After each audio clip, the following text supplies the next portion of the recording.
Hey everyone, and welcome to this explainer. Okay, so have you ever felt like you totally have the vocabulary to describe exactly what happened in your day, but you just kind of freeze up when you try to express how you actually feel about it? Well, today we're going to fix that. We are literally transforming your English from basic robotic fact sharing into natural, emotionally resonant communication. We're talking about a complete system upgrade from a robot to a real human being in your daily conversations. All right, let's start with a quick test. Imagine you just scored an A on a super difficult test. How would you share this amazing news with a friend?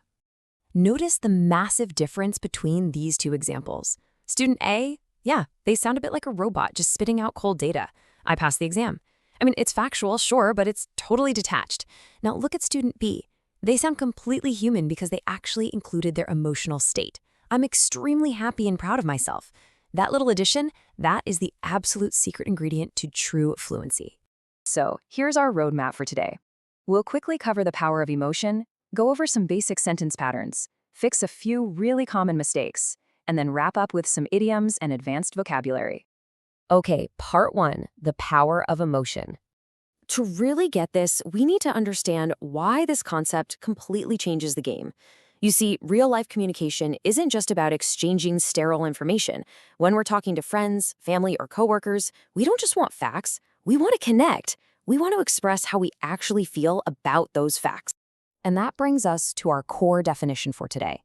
Emotion speaking is basically using English to express feelings, emotions, reactions, opinions, and moods in a natural, appropriate way. It's about shifting your focus from just what you know to how you react. It's kind of the bridge between just knowing a language and actually living in it. And mastering this doesn't just make you sound, slightly better. The benefits are huge. It lets you communicate naturally, express yourself confidently, and honestly, it builds much stronger conversations. Plus, it gives your overall fluency a massive boost, helping you sound way more like a native speaker. Because at the end of the day, people connect with emotions, not just raw data. Moving on to part two, basic emotion sentence patterns. Now that we know the why, let's get into the how. We're going to look at some basic mechanical patterns to express both positive and negative feelings. Let's start with pattern one. The most fundamental formula you can possibly use is simply saying I am, followed directly by your emotion. It's simple, it's direct, and it works every single time. This just perfectly shows how easy it is to use in a real conversation. I am happy. I am nervous. I am excited.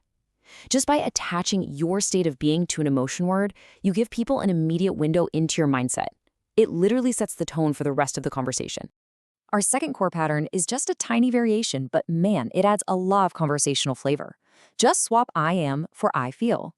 This pattern is just as effective and sounds incredibly natural, especially when you're talking about a temporary mood or reacting to a specific event. For instance, I feel relaxed, I feel worried, I feel confident. Just by dropping I feel in front of these words, you instantly sound so much more engaged. Like, imagine a teacher asking why you look stressed. Answering with I feel worried about tomorrow's exam is a perfectly constructed, emotionally resonant sentence. All right, part three, fixing common mistakes.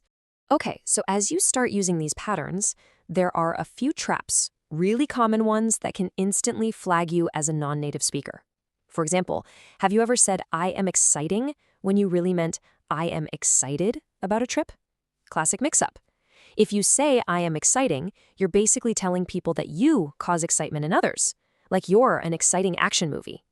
If you want to talk about your own internal feeling, you got to say I am excited. And it's the exact same trap right here. I am boring versus I am bored. Just remember this quick rule of thumb, okay? The ed ending describes how you feel internally, while the ing ending describes the outside thing that's causing the feeling. So the movie is boring, which is why I am bored. Make sense? Oh, and here's one more trap to watch out for. When you're using these emotion patterns, try to avoid putting adverbs like happily right after the word feel. You wouldn't say, I feel happily. Actually, scratch that. You never say that. You always want to stick to the adjective form here. I feel happy. Keep it nice, simple, and direct. Finally, part four, idioms and advanced vocabulary. So once you've nailed down those basic I am and I feel patterns, it is time for a system upgrade. Injecting some native-level idioms takes your speech from just functional to truly colorful. Instead of just saying, we should talk, try, we should touch base. Instead of saying, you finished something right before the deadline, you can say you finished in the nick of time. Or, if you dodge getting in trouble, you're off the hook. Let's pull out a really cool secret weapon from that list, the idiom pull strings. This basically means using your influence or your connections to get something done, usually kind of quietly or behind the scenes. So, using this in a sentence like, he pulled strings to get the job, instead of a flat explanation like, he used his friends to help him get hired. Wow, it just shows a highly nuanced grasp of conversational English. It conveys a feeling, a little bit of insider knowledge, maybe even a tiny bit of suspicion that basic words just completely miss. And finally, beyond just idioms, there's some excellent advanced vocabulary you can use to get even more expressive power. Words like steadfast for someone who's super loyal, yearn for a really strong desire, or curb to control something. These aren't just words, they carry real emotional weight. One of my absolute favorites, though, is tactful. This is a brilliant word to describe someone who handles sensitive situations with high emotional intelligence. It essentially means being super careful not to offend anyone when you speak or act. For instance, he gave a tactful response to the criticism. Replacing a generic word like nice or polite with tactful, that instantly upgrades the maturity of what you're saying. It shows you don't just understand what happened, but you get the delicate emotional dynamics of how it happened.